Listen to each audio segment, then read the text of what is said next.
بہتان ہمارے یہاں بہت عام ہے. تو پیارے آقا صلی اللہ علیہ وسلم نے ایک منظر دیکھا تھا کہ کچھ لوگ زبانوں سے لٹکے ہوئے تھے. ان کا بھی یہی بتایا گیا کہ یہ لوگوں پر بلا وجہ الزام گناہ لگاتے تھے. زبان سے لٹکنا, ہاتھوں سے بھی ہم نہیں لٹک سکتے, اتنی طاقت نہیں ہے. اللہ پاک بے حساب بخش دے. تو یہ بہتان معاشرے میں عام ہے اور لوگ اسی لیتے ہیں, ان کو پتہ ہی نہیں ہوتا کہ ہم کسی پر بہتان لگا رہے ہیں, تہمت لگا رہے ہیں. بات بات پہ بولتے ہیں کہ جھوٹ بولتا ہے, اس کی نیت خراب ہے, اس کی فلاں ہے, اسی نے لیا ہے. اب اس کے توبہ کا طریقہ, غیبت کی تباہ کاریاں میں لکھا ہے, بہتان سے توبہ کرے, اس توبہ میں 3 باتوں کا پایا جانا ضروری ہے. نمبر 1, آئندہ بہتان کو ترک کرنے کا پکا ارادہ کرنا. نمبر 2, جس کا حق ضائع کیا ممکن ہو تو اسے معافی چاہنا. مثلا صاحب حق زندہ اور موجود ہے, نیز معافی مانگنے سے کوئی جھگڑا یا عداوت پیدا نہیں ہوگی. نمبر 3, جن لوگوں کے سامنے بہتان لگایا ان کے سامنے اپنے جھوٹ یعنی بہتان کا اقرار کرنا, یعنی یہ کہنا کہ جو میں نے بہتان لگایا تھا اس کی کوئی حقیقت نہیں. یہ بڑا مطلب ہیوی ہے اور یہ ڈالی گئی ہے یہ شک, تو تاکہ بہتان سے بندہ اس سے ہی لگتا ہے کہ ڈرے گا, لگاؤں گا تو مر گیا, بولوں گا کیسے, زبان کیسے کھلے گی کہ میں نے بولا یہ گپ مارتا ہے. یعنی یہ جس کے سامنے بہتان باندھا, مثلا ان سے کہا کہ فلاں نے جھوٹ بولا اور ابھی یہ پتا ہے کہ یہ جھوٹ تو بولا نہیں تھا اس نے, تو بہتان تھا. تب ان کو کہنا پڑے گا میں نے فلاں کے بارے میں جو کہا تھا نا کہ یہ اس نے جھوٹ بولا تھا, وہ میں نے غلط کہا تھا, میں نے تہمت لگائی تھی. اب یہ کسی زبان بھاری ہوگی, میں نے بیان میں تو بول دیا لیکن جب سر پہ آ کے پڑے تو ہمت بڑے بڑے کی نہ ہو. تو یہ توبہ کی یہ بھی ایک یعنی کہ یہ حصہ ہے, اس طرح گناہ معاف کروانے کے لیے یہ صورتیں کرنی ہوگی. اللہ کی جناب میں بھی توبہ کرے, توبہ تو اللہ کی جناب میں ہوتی ہے. اچھا حضور, یہ تو ایک بندے کو کہا تو اس کو یہ کہنا ہوگا کہ میں نے جو بات کی تھی وہ غلط تھی. کسی پر بہتان ہی سوشل میڈیا پہ لگایا ہے, سوشل میڈیا پہ کیا یا گروپوں میں واٹس ایپ پہ چلا دیا, تو ہمیں تو یہ بھی نہیں پتا کہ یہ بات کہاں تک پہنچی ہے, تو اس کا کیا ازالہ ہوگا؟ سوشل میڈیا پر اس کو کہنا پڑے گا نا, سوشل میڈیا پر پیغام جاری کر دے گا فلاں کے بارے میں جو کہا تھا وہ بات درست نہیں تھی اور میں نے بہتان لگا دیا تھا, اور آپ سب گواہ رہی ہے کہ میں توبہ کرتا ہوں اور معافی مانگتا ہوں, جن کو تکلیف ہوئی میری طرف سے ان سے بھی معافی مانگتا ہوں. اس طرح کا مطلب, اور اگر اس کو جانتا ہے تو اس کو کہہ دے کہ یار بھول ہو گئی. تو یہ تو مطلب ہم جیسے ساتھ تو زیادہ ہو رہا ہے. میرے اوپر تو کتنی تہمتیں لگاتے ہیں, میں سوچتا ہوں کاش میرے سامنے آ کے بیٹھ جائے, یار چھوٹے باپ پہ آ کے بیٹھ جائے تو میں اس کو سمجھا دوں گا یار تم کیا بول رہے ہو. بڑے باپ کے تو میں کمزور ہوں, پھنس جاؤں گا, بولوں گا تو مزید شور مچا دے گا سوشل میڈیا پہ جا کے. مجھے بعض اوقات رحم آتا ہے یار یہ کیا کیا میرے بارے میں بول رہا ہے, ان کے بارے میں بول رہا ہے, ان کے بارے میں بول رہا ہے, دعوت اسلامی کے بارے میں بول رہا ہے, بیچارے کو پتہ ہی کچھ نہیں ہے اور بولا بولی کر رہے ہوتے ہیں. یہ تہمت, یہ لوگ یہ کرتے ہیں, وہ کرتے ہیں, فلاں کرتے ہیں, اس نے پیسے دبا دیے, اس نے یہ کھا گیا, اس نے یہ کر دیا. خدا کی قسم مطلب یہ پھنس جائیں گے, نہ دنیا میں بھی ثابت نہیں کر سکتے, قیامت کے دن کب ثابت کریں گے. یعنی مطلب کیا کیا, خالی دشمنی مجھ سے ہے تو بس شروع ہو گئے, اس سے دشمنی ہے شروع ہو گئے, اس سے دشمنی ہے شروع ہو گئے. تو یہ سوشل میڈیا کا مزاج, ابھی تو آپ بولے سوشل میڈیا کا مزاج ہے, تو مرنے کے بعد پتہ چلے گا کتنے 20 ہوتے ہیں. سوشل میڈیا کا مزاج جہنم کے کون سے گڑھے میں پچھاڑ کے پھینکتا ہے. اللہ پاک سب کو توبہ کی توفیق نصیب کرے.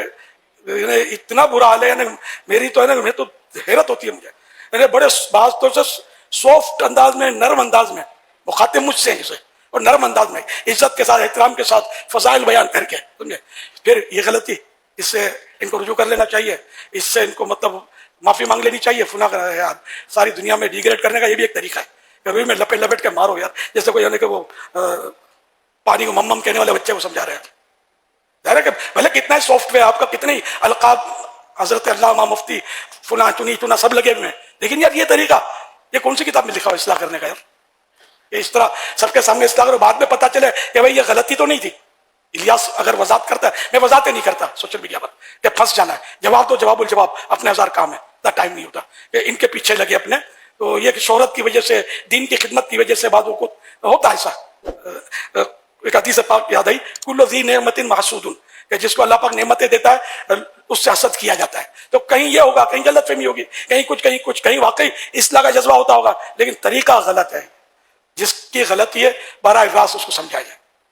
صحابہ کرام کے اقوال موجود ہیں کہ جس نے کسی کو اکیلے میں سمجھایا, اس کو زینت دی, اس کو مطلب آراستہ کیا ہے نا, اس کو مطلب سنوار دیا, اور جس کی دوسروں کے سامنے اصلاح کی اس نے اس کو بدنما کر دیا. اب میں نے اگر وضاحت کر دی, وضاحت آپ کی سمجھ میں آ بھی گئی, آپ نے سوری بھی کہہ دیا, یہ لاکھوں کے پاس جو میرا بارے میں پیغام محفوظ ہو گیا, دوستوں دشمنوں کے بارے میں فائل بن گئی جو میری, یہ قیامت کے دن کون سنبھالے گا؟ آپ سنبھالیں گے یا میں سنبھالوں گا؟ اور آپ کی آخرت کہ یہ بھی نقصان دہ ہوگا کہ آپ نے تحقیق کیوں نہیں کی, ون سائڈ سن کر اعتماد کیوں کر دیا کہ اس نے یہ کہا تو مان لیا کہ یہ ایسا ہی ہے, پھر آگے آپ نے شیئر کیا اور خرابی بڑھی. ایسے مطلب آگے بھی نہیں بڑھانے چاہیے, وہیں دفن کر دیا جائے. جس نے بھیجا ممکن ہے اس کو سمجھا دیا جائے کہ بھائی جہاں جہاں بھیجا وہاں سے ڈیلیٹ جلدی کر دے, یہ گناہ بھرا کلپ, جبکہ آپ کو 100% پتا ہو کہ یہ گناہ بھرا کلپ ہے. اور گناہ بھرے کلپ بہت زیادہ چل رہے ہوتے ہیں سوشل میڈیا میں, تومتیں بدگمانیاں اور غیبتیں, پتہ نہیں کیا کیا گناہوں کا اس میں بھرمار ہوتی ہے. اللہ ہم سب کو عقل سلیم عطا فرمائے اور توبہ کی توفیق عطا فرمائے. کام نہیں کرنا ہے تو اپنی جگہ میں جو کام کرتا ہے اس کو نہ چھیڑا جائے. جو اللہ کے دین کی خدمت کرتا ہے, جو لوگوں کو نمازی بن رہا ہے, اگر بالفرض 19-20 ہے بھی کوئی اور دوسروں کو نمازی بن رہا ہے اور عقیدہ اس کا درست ہے, ایمانیات میں جو خرابی نہیں, تب بھی ایک ذہن یہ بنتا ہے آدمی کا کہ چلو یار کام تو یہ اچھا کر رہا ہے. ایک مثال دے رہا ہوں, جبکہ ہم نے تو مطلب اللہ کا کرم ہے کہ ہمارے مبلغین اور یہ تقریباً مطلب یہ جو میں جو سوشل میڈیا پہ دیکھتا ہوں ان کے جوابات ہمارے پاس ہوتے ہیں, جو طرح طرح کی باتیں کر رہے ہوتے ہیں کہ یہ شریف بن کر, چھوٹے باپ کے بن کر بیٹھ جا کے انشاءاللہ میں سمجھانے کے لیے تیار ہوں. یہاں جائے کوئی ایسی صورت دکھا دے گا مل کے بیٹھ جائے, ان کو غلط فہمی ہے. لیکن اب جو دمدماٹی کر دی سوشل میڈیا پر, اس کی توبہ تو مجھ پر واجب نہیں ہے, انہی پر ہوگی. یہ وضاحتیں کرنی پڑیں گی. اگر میں نہ بھی کروں وضاحت تبھی یک طرفہ سن کر کسی کے خلاف یہ بیانات داغ دینا حرام حرام حرام جہنم لے جانے والا کام ہے. وہ قرآن کریم کی وہ آیت مبارکہ ہے, وہ اشاعت فاحشہ والی, ان الذين يحبون ان تشيع الفاحشة في الذين آمنوا لهم عذاب أليم في الدنيا والآخرة والله يعلم وانتم لا تعلمون. وہ لوگ کہ جو اس بات کو پسند کرتے ہیں کہ لوگوں میں فاحشہ پھیلائیں, اشاعت فاحشہ, برا چرچا کریں, ان کے لیے دنیا اور آخرت میں شدید دردناک عذاب ہے. اللہ پاک جانتا ہے اور تم نہیں جانتے. مزید اس پر آپ. جی ہاں, بس وہی کہ جو اس طرح کر رہے ہیں نا, جو بلا تحقیق, بلکہ تحقیق بھی ہو تب بھی سوشل میڈیا پر اچھالنا کیا ہے, آپ پر واجب ہے کیا کہ آپ سوشل میڈیا پر سب کو مطلب ہے کہ اس کو ڈیگریڈ کریں. اگر سمجھانا آپ کو لگتا ہے کہ مان جائے گا تو اس کو سمجھا دیں, ورنہ تو سمجھانا بھی واجب نہیں ہے آپ پر. پانجی کرو تو سانجی تھی, آپ نہیں کرو یار, ایک انگلی اٹھاتے ہو اس کو دیکھ, تو 3 انگلی آپ کو کہہ رہی ہیں اپنے کو دیکھ, تو کیسا ہے؟ تو خما کا پیچھے لگ جانا, یہ بہت سو کے پیچھے لگتے ہیں. اللہ پاک سب کو عقل سلیم عطا فرمائے اور آخرت کی فکر عطا فرمائے, وہ گناہوں سے بچنے کا ذہن نصیب کرے. تو بات پر بات نکلی تو میں نے بات کر دی, ورنہ ہم لوگ اس طرح کسی اپنے حساب سے ہم لوگ کمی بولتے ہیں, لوگ بولتے تھے, کیونکہ یہ بھی ایک کوالٹی. اگر کچھ بولیں گے نا تو ایسے لوگوں کو جن کو مطلب خوف آخرت خوف خدا نہیں ہوتا, وہ خوش ہوتے ہیں یار اپنا نوٹس لیا گیا ہے. تو مجھے سمجھا رہا تھا, وہ سمجھے گا کہ میرے اوپر یہ بول رہا ہے, کوئی بولے گا میرے اوپر بول رہا ہے. یہ اپنے دل منائیں گے اور خوشیاں منائیں گے, یار اپنا ٹارگیٹ صحیح ہے. ٹارگیٹ ایسا صحیح ہے کہ مرنے کے بعد پتہ چلے گا, اگر توبہ نہیں کی نا کہ ٹارگیٹ کیسا صحیح کیا ہے.